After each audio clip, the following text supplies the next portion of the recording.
문재인 대통령이 기회는 평등하고 과정은 공정하고 결과는 정의로운 나라를 만들겠습니다 라고 취임식에서 취임사를 했죠.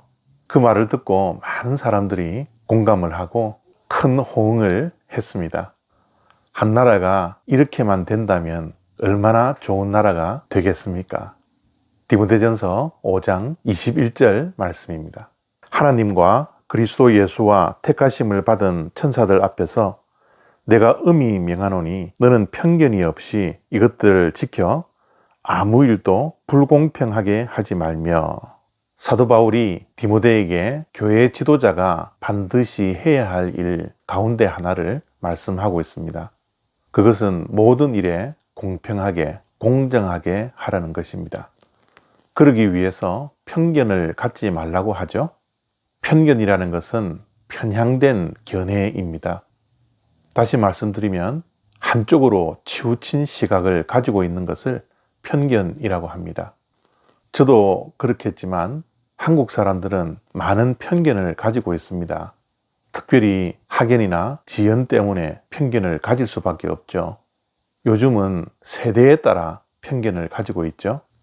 남녀의 편견, 인종적인 편견, 이러한 수많은 편견 때문에 사회적 갈등이 생겨나는 것입니다. 그래서 우리가 편견을 갖지 않으려고 정말 노력을 많이 해야 됩니다. 그러기 위해서 우선 내 자신이 편견이 있다는 것을 인정해야 합니다. 우리 인간들은 완전하지 않기 때문에 편향된 견해를 가질 수밖에 없습니다. 나는 편견이 없어요 라는 것은 거짓말입니다. 누구나가 다 편견을 가질 수밖에 없죠. 그래서 편견을 갖지 않으려고 노력하는 자는 내 자신이 편견이 있다는 것을 먼저 인정해야 하는 것입니다. 또한 나만 옳다라는 것을 버려야 합니다. 내가 얼마든지 틀릴 수 있다는 이 가능성 앞에 늘 겸손해야 되는 것이죠. 그렇게 하기 위해서는 완전한 진리인 하나님의 말씀 앞에 설 수 있도록 날마다 노력해야 합니다. 성령 하나님이 내 생각과 내 마음과 내 판단을 지켜주실 때 내가 완전하지는 않지만 편견을 갖지 않는 그런 사람이 될 수가 있는 것이죠. 또한 사도 바울이 디모데에게 엄히 명하는 한 가지가 더 있습니다. 22절입니다. 아무에게나 경솔히 안수하지 말고 다른 사람의 죄에 간섭하지 말며 내 자신을 지켜 정결하게 하라. 바울이 권면하는 것은 무엇입니까? 내 자신을 지켜 정결하라는 겁니다. 정결한 삶이 중요합니다.